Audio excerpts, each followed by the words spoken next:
important.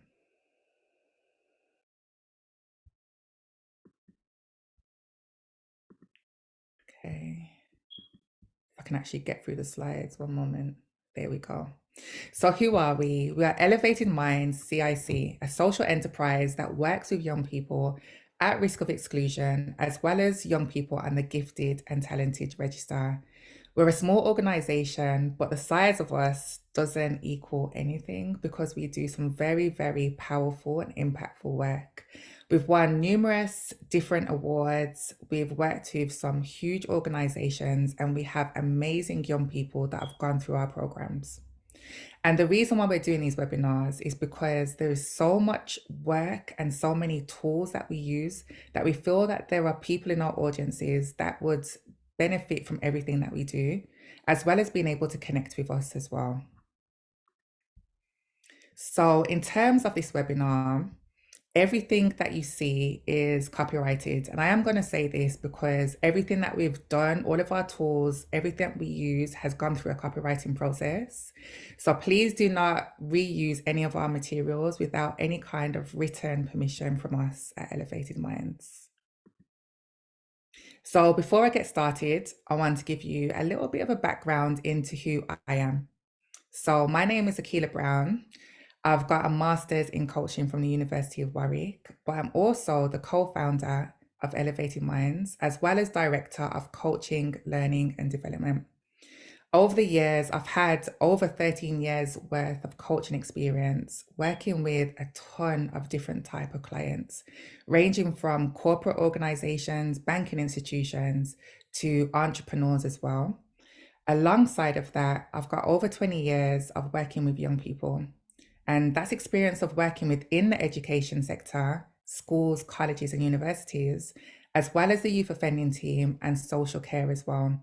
And I like to mention that because a lot of the work that we do is actually combining the experience of working in corporate, of working with CEOs, of working with executives, and combining the coaching experience from there with young people as well. And I'm also a mum of three. So everything that I work on with Elevated Minds isn't working from a perspective of I'm learning this from a book. This is something I've learned in the field and actually applied in my own home as well. So who is this webinar for? This webinar is specifically aimed at school staff. So whether you are a teacher, your support staff, you're in a senior leadership team, if you have a role where you're supporting young people, this webinar is aimed at you. It's also aimed at professionals who work with young people, either in an educational setting or in a support capacity. Now, for anyone that's done any kind of training with me before or come to anything that I've run, you know that I like my sessions to be experiential. I like for people to get involved. This isn't just about me talking at you. This is also about you as well. So this session was put together for you to engage with me either via the chat box or there's questions at the end as well, but also for you to reflect on yourself as well as your own practice too. So if you haven't, then please can you grab a pen, piece of paper or a notepad or something, or even a notes in your phone right now. You can do that as well. Just somewhere where you can start to reflect on you and reflect on your practice. Everything that we discuss today will be through a coaching perspective. I am a coach. I'm all about personal development. So as I talk about identity, it will be through a coaching perspective. So I said on the previous slide that this session is going to be quite interactive, all right? And this is a reflection piece for you. So I'm going to give you 2 minutes to answer this question.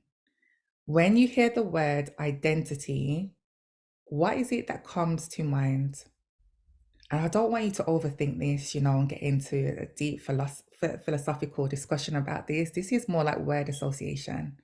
So as I say the word identity, you think, and then tell me the word. And you can put this in the chat as well, okay? So I'll give you 2 minutes for that, or you can write this down for yourself.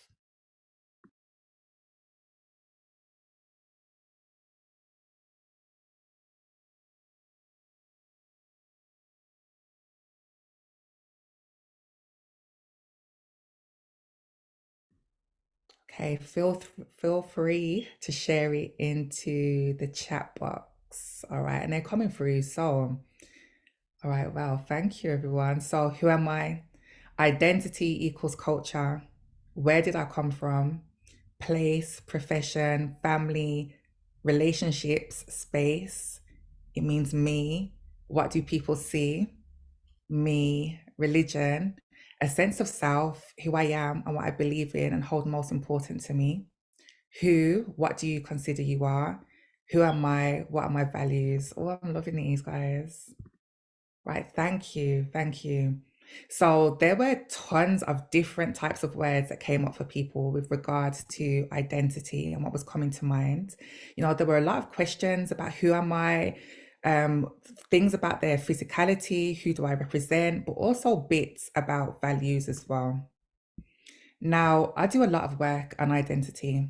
And when I'm talking about it and I'm delivering training, especially around equality or diversity or anything around identity, I like to use this metaphor of iceberg. Now, when we see an iceberg, we will see the top parts of it, and it looks like it's floating underwater. But underneath, there is so much more depth. And I like to think of identity in this way. Now, if you had said age, gender, ethnicity, height, race, profession, religion, those kind of things, I like to call those visible identities. And to be honest, that's where most people go to whenever I mention the word identity. They talk about the things that are physical, that people can see about us, that we can name and point out.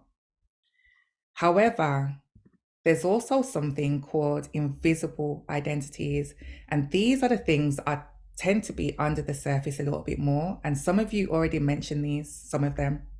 So, sense of self, your purpose, asking questions like, who am I? Why am I here? Religion. And you will see that religion is actually on two lists. The first, because if you come across someone that's wearing a hijab, for example, you might say, okay, well, they look as though they could be Muslim. However, there are some people who are, say, Christian, for example, that you wouldn't be able to tell what religion they are unless they disclose that to you. So that's why they're in two lists. We've got strengths and weaknesses, we've got morals, values, beliefs, and aspirations. And all of those are hidden identities, things that people don't seem to know about us until we reveal to others exactly what they are. So, how do our visible identities impact us? Well, we know that after 9/11, there were so many newspaper clippings, so many things in the media about Muslim men and women, from being in places where they were asked, well, to remove your veil because we don't know who's under there, to the stereotypes, the bias. Media plays a huge part about our visible identities. They take what they can see about us and they create their own narrative. Okay. The same could be said about riots. If I had £1 for every picture in the riots that I saw where there was something burning, some kind of violence, something broken, but then a young person represented in a hoodie that looked like they were either black or Asian, that I'd be rich by now. And we are constantly force fed these images on people's visible identities. Now, the thing about that is that our visible identities are things that people can see, but people make meaning of our visible identities based on their experiences, their perspectives, their bias, and they look at us and make ideas about us based on everything that I've just said. Now, if you imagine the images that I've already shown you are images which can be negative images, you know, and then people are making different, having a perspective about people who are perhaps Muslim or people who wear hoodies based on those biases that they have. Now, the problem with this is that if we don't know who we are, then we can begin to act like the labels that society puts onto us. And as a coach, I come across so many adults who are affected by people who have put labels onto them and they're not quite sure what to do. Now, if there are adults that are affected by this, then what about the impact that this has on our young people? So it's all about helping young people to change the narrative. Now, for many of you, you may have seen this image before. It's about a project called 56 Black Men by Cephas Williams. And he ran this project looking at how people perceive young Black males. And he wanted to change the narrative around the hoodies, the image of the hoodies being something which is derogatory and a negative stereotype. So he chose to do this project and change the narrative and picture tons of Black men who came from different industries, different professions, or who all had something positive going about them, and actually picture them in this hoodie. And that statement that he made about a lot of us have become what we have been portrayed to be, and I have had enough, impacted me when I first read that. Because how many of our young people are labeled with different things from society, from school, from their peers, from their family, from social media, and then they then become those labels that they are portrayed to be. So, what is the importance of identity? When young people do not have a sense of who they are, they act according to the labels that they are given. And you may have seen this if you work in a school, if you work in a support sense with young people, you may have seen this. And I used to see it all the time in education. I'm just not the person who's good at maths. Already that young person has put a label on themselves, I'm not good at this. We've heard examples in Elevated Minds where young people have said, well, people like me can't have a profession like that. They've put that label or they've got that label on themselves, and that's what they're living by. These labels, knowingly or unknowingly, could be placed there by teachers, placed there by family members, by peers, by society, and also social media. And depending on where and how a young person is raised and who they interact with, it depends on how their identities are formed, their invisible identities are formed. This is the reason why helping young people to understand their invisible identities, become aware of them, and use them for good is so important. Being able to stand in your own identity gives confidence and builds self esteem. So, again, this is over to you, ladies and gents. What are some of the phrases that you've heard a young person say about themselves which relate to a disempowering self image or identity that they may have? And I want you to write this in the chat box, and you can reflect on it for yourself or put it in the chat box. I gave a couple of examples, I'm not good at maths, or people that look like me don't have those type of careers. So I want you just to start thinking about some of the disempowering language or phrases that a young person said about themselves that relates to the way they see themselves or their identity. All right, and I'll give you 2 minutes to do this. Feel free to put it into the chat box. And if not, just write some things down. Okay, so things are coming through now. So I can't do that 100%. The amount of times we hear that from young people, I can't do that. I can't do that. And they stress the I. Okay. I'm not good at sports, often said by females. Absolutely. We've heard that one as well. I can't do it. Yep. I'm not good enough. Absolutely. I will fail. I'm not like so and so. We hear that whole comparison thing. We hear that over and over again. Yeah, but that's not me. It's like it's possible for everyone else, but not specifically for them. They treat us differently, so I can't go to X for help. All of these we have heard. No one trusts me anyway. We've heard these, and what's interesting about them is that I don't know everyone in this room, but yet still we've all had the universal experience of young people saying disempowering things about themselves based on how they see themselves or how they think other people see them as well. Okay. They won't do that for me. They don't understand me. Absolutely. Absolutely. So we see this on a very regular basis. We hear those words, of them saying disempowering things about themselves, but how does that equate to how they behave? So we see young people have a low confidence in trying new things. And we know how important it is for young people to be able to try things that are outside of their comfort zone in order for them to grow. We see some young people that change who they are depending on who they are around. And you've probably seen this for yourself, a young person that acts completely different when they're not around their peer group. Saying disempowering statements which start with, oh, I'm not like that, I'm not the type of person who, people who look like me can't. Playing stereotypical roles as well, but not vocalizing why they do what they do. An example of that is an example I got from a teacher who's a friend who spoke about a young boy that was like, yeah, but I'm a bad man. And using that as an example to talk about this is what how he talks about himself, but he couldn't say why he chose to be that guy. He's playing a stereotypical role of how everyone expects him to be.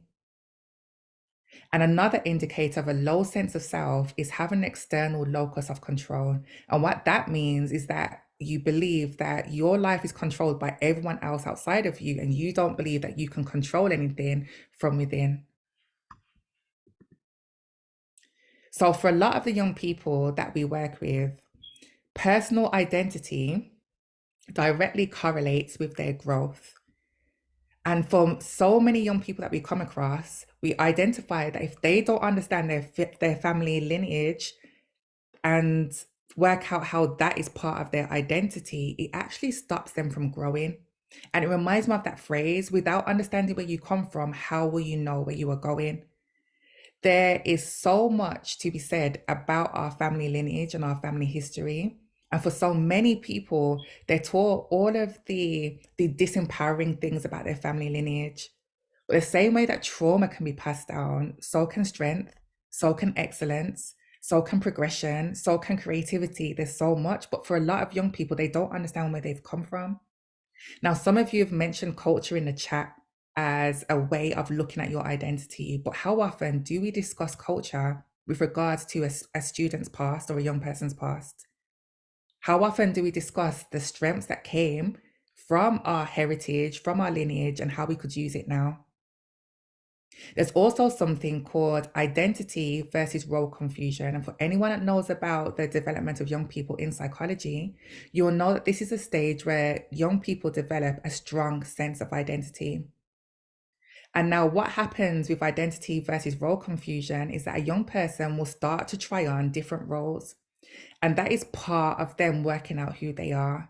The problem becomes when a young person either doesn't get given the opportunity to experiment with different identities or they're given them. And an example of this is we do a lot of work with young people from South London, and they come from Peckham.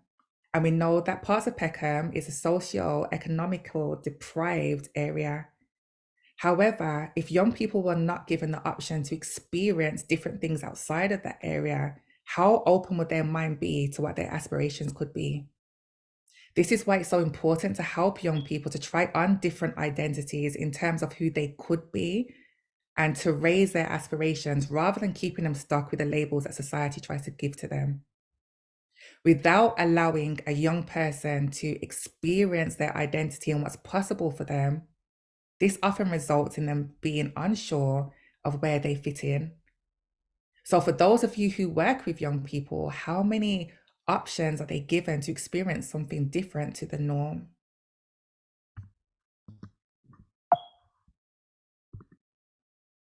So, again, this is over to you. And I've got two questions here, and you can feel free to either answer each question or just one of them. And again, just pop it into the chat box. What have you noticed about young people that you work with who do not know much about their family lineage? And the second question is, what have you noticed about young people who do not experiment with what they are interested in, particularly if it's outside of societal norms? Okay. And I'll give you a minute again to either reflect on that or to put that into the chat box. All right. So, what have you noticed about young people who don't know much about their heritage, their family lineage? And what have you noticed about young people who do not get to experiment with things that they could be interested in, they are interested in, that are outside of their societal norms. All right, I'll give you a couple of minutes for that.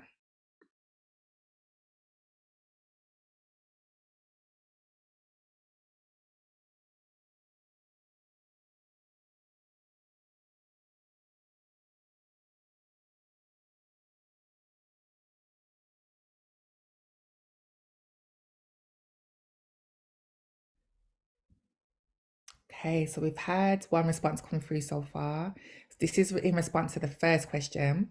They sometimes feel lost, so they have no sense of belonging and or purpose. And we know as adults what kind of impact that has on us. So imagine for them as well. So thank you for that, Sabrina. Point two, they are reluctant to try something new or something different. Absolutely, it can be scary, and especially if you've got no one to support you, to help you to try those things, they can feel very reluctant to try anything new. Okay. Okay, so experiment. Young boys push it across as though it's dead to their friends or to the man, nothing to boast or talk about. Absolutely. We'll see that if peers don't buy into a young person wanting to experiment, they'll just act like it doesn't really bother them, like it's just dead anyway. No one's really interested. you know. Number one, they are continuously searching, especially when parents are already dual heritage. They express feelings of isolation when national days or religious months are celebrated. That's such a topic that's aligned with discussions that have been happening in Elevated Minds, because a staff member mentioned that the other day about a young person feeling isolated because they didn't know what to wear to a cultural day at school, you know? There's another comment saying they might not want to be family orientated. Absolutely. They can also feel like their wings are clipped. 1,000,000%. Some will try to develop a global sense of identity in order to belong to a wider community. Absolutely. Absolutely. There's a fear of failure and losing face in front of their peers, often prevent them from trying new ideas and options. So we can see that there's some themes going on here, guys, that the young people will be afraid to try something new. If they don't know where they come from, they can feel as though there's a distinct lack of purpose, that they're not being true to themselves, they're not being authentic. They can feel as though they are stuck, and they might try and appeal to labels that other people have put on them, something else that's outside in a big wider world, and rather than focusing on what exactly is meant for them. So again, this is just showing that regardless of where you work, the children that you work with, it's something that all young people go through, and it's a stage that they all need support with. So how do we see this playing out?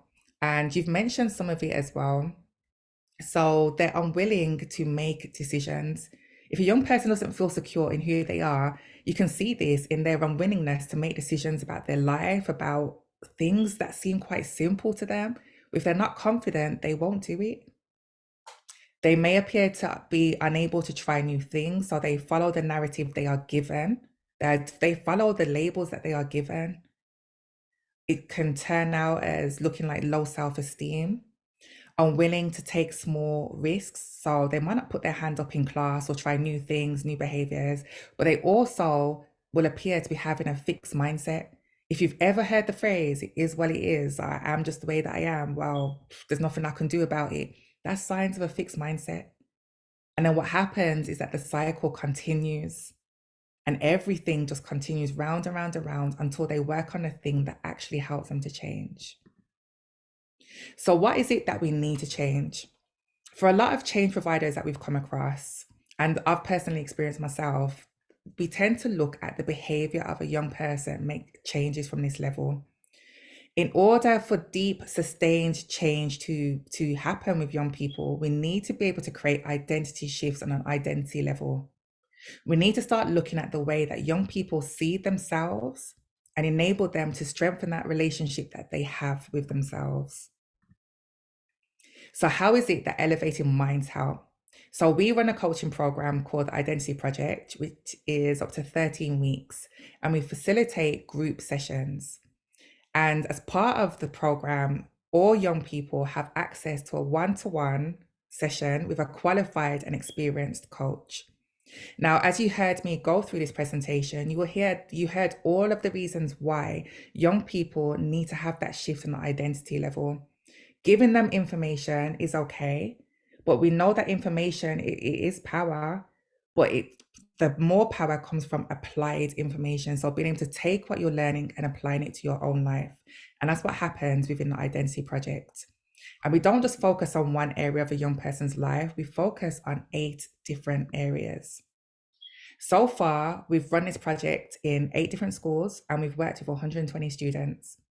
97% of the students that we work with who were at risk of exclusion either remain in school or continue on into further education. And that's the outcomes that we've had so far with the Identity Project. And just to give you a little bit of an illustration, you will see some of the data that we've had from working with some boys that were at risk of exclusion. And these are all different numbers with regards to the level of sanctions that they were getting before the program. All right. And as you can see, for the majority of them, their sanctions reduced significantly. And this was all came from working on their identity with them.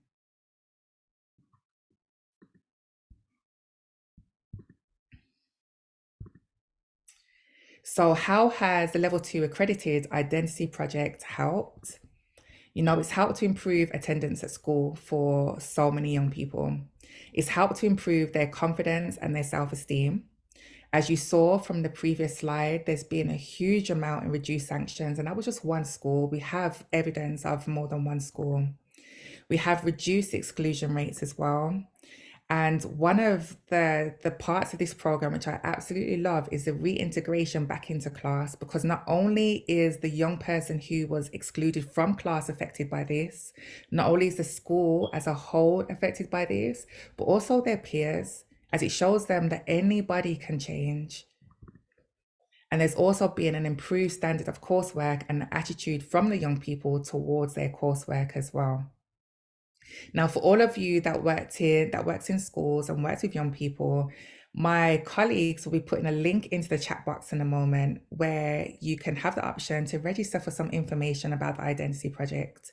And you can register for a phone call or some more information if it's something that you would like to bring into your school or into your place of work, or you just like to find more information about.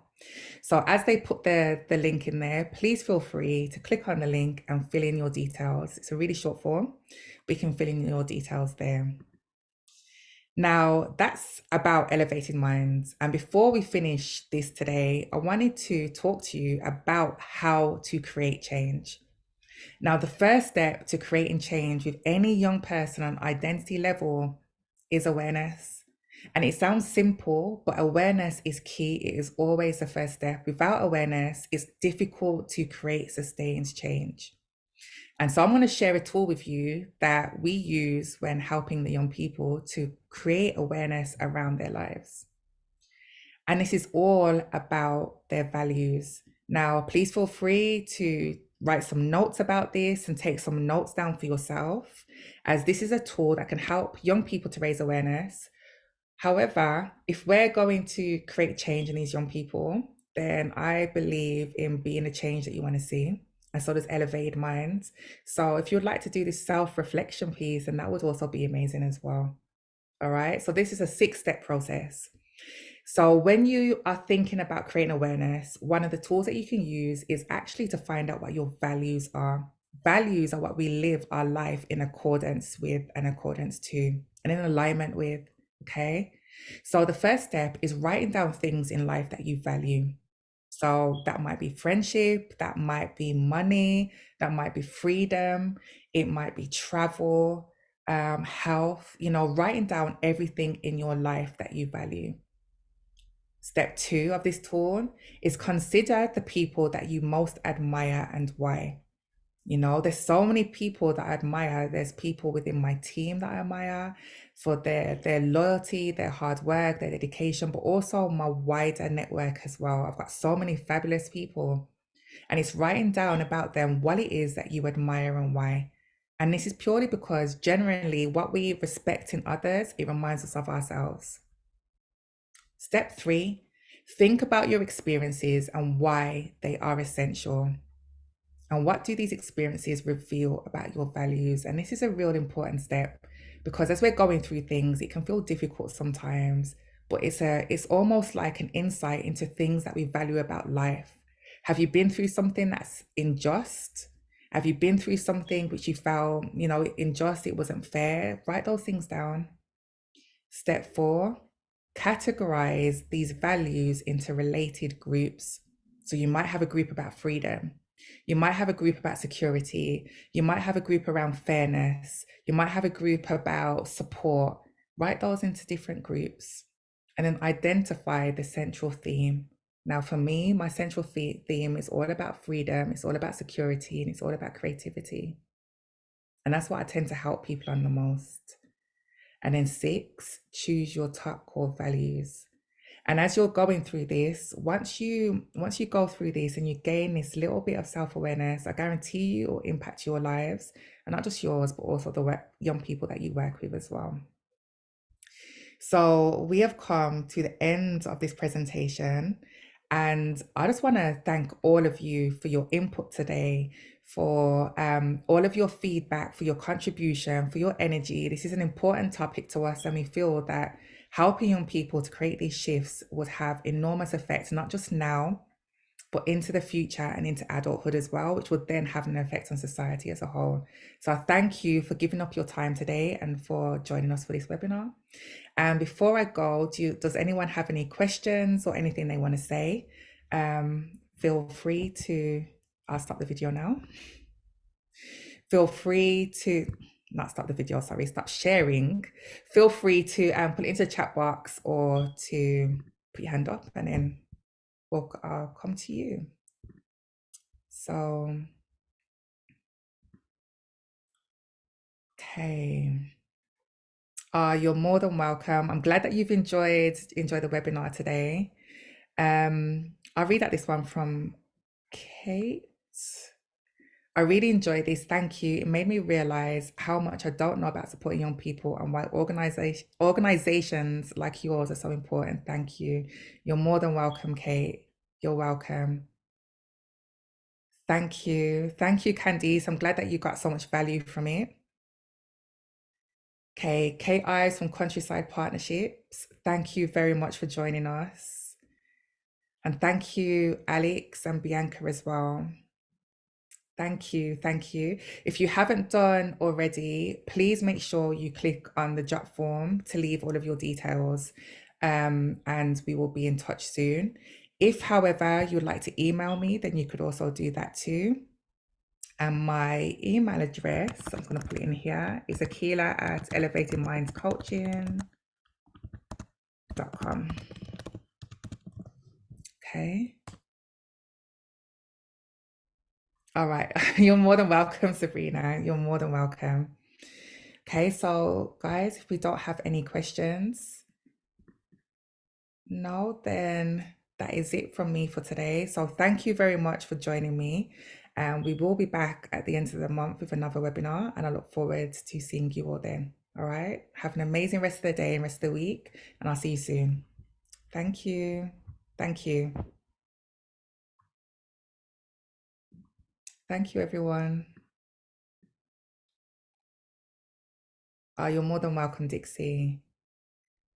Okay, yeah, so it will be recorded. The whole webinar is recorded, so that will be on our YouTube channel. So to everyone that's registered, you'll receive the link for the recording to the webinar.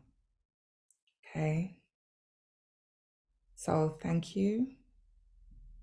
You're more than welcome.